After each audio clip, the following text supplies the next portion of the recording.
Don't you just love that new car smell? Smells like power and freedom.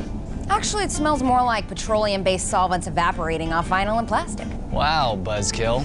Let's see if you still like that smell when you find out what it's really costing you.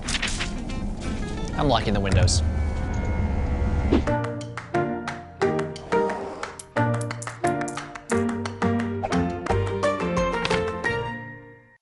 Since the auto boom of the 1950s, cars have become an integral part of American society. Car companies spent $14.2 billion in advertising alone in 2014, and that number is only rising. They convince us that once we're behind the wheel, our families will love us more, our neighbors will envy us, and our freedom to go anywhere is secure. Unfortunately, they're more likely to take away your freedom and security.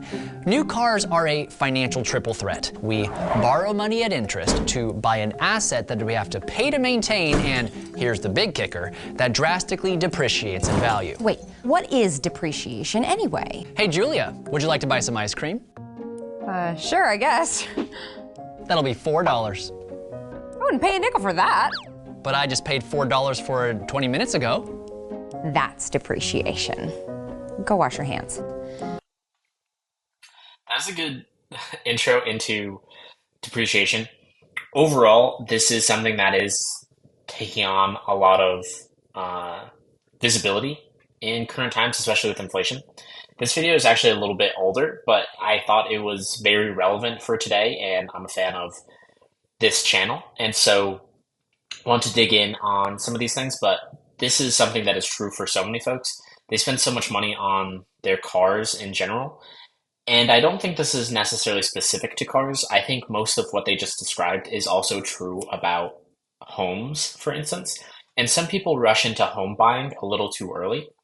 And some of the things that they just said about a car is also true about a home. So while most people think of a home as an investment, most of the time that is actually a combination of two different assets. And so we think of a home as one thing, but it's really the home itself and the land.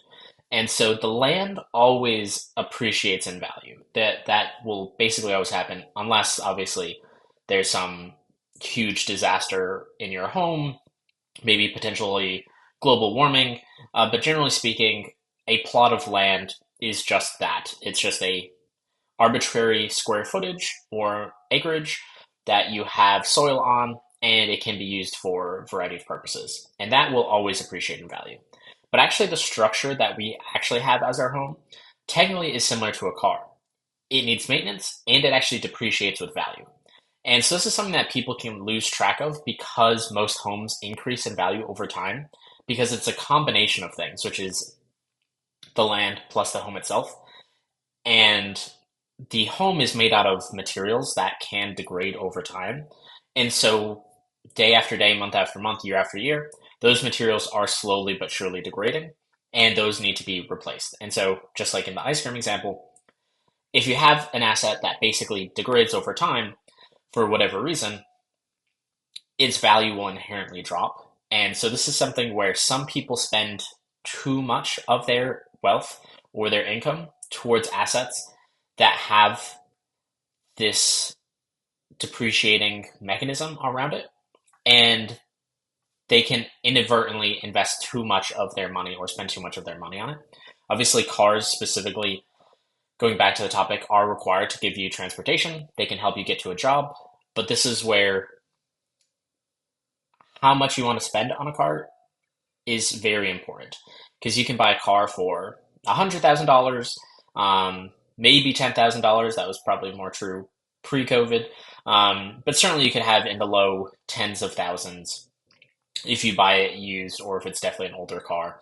And that's a pretty big range. And so if you choose to go even 50,000, if you don't have the money to be able to pay for that, pay for the interest, etc., then that can really set you back. So we'll see what they have to share on this topic.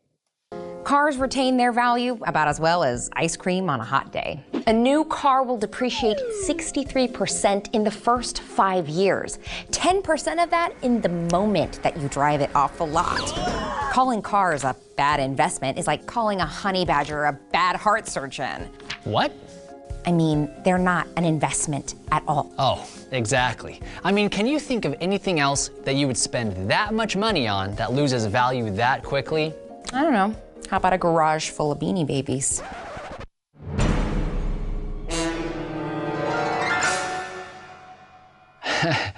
I told you, the 90s are coming back. Sure, hon. And don't think that you can get out of this by leasing either. Leasing companies set their prices so that you pay for the depreciation of their vehicle. And when it's over, they still have an asset that they can resell. So let's set a few simple ground rules that will put you in the driver's seat instead of being taken for a ride.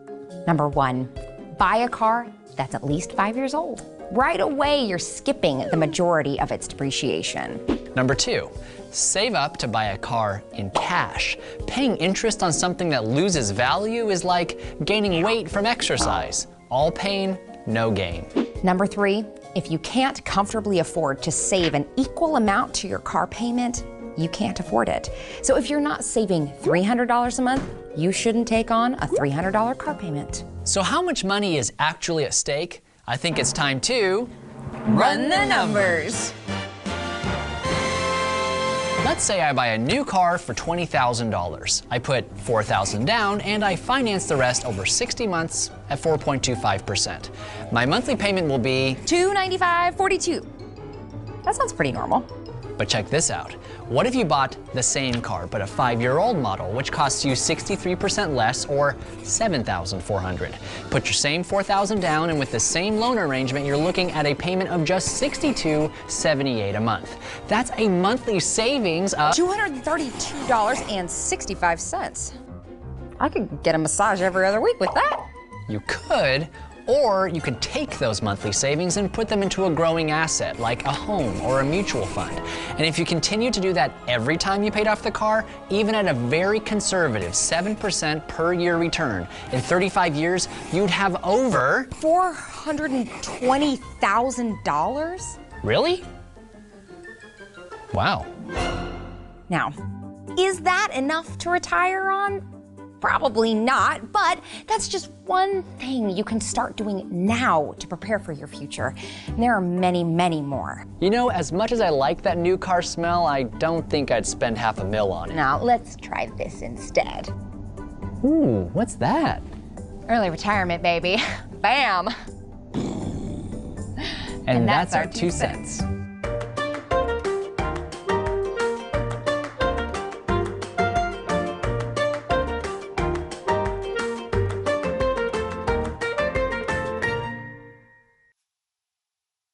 Thank you for watching. If you enjoyed what you saw, please hit like or subscribe. I will see you around.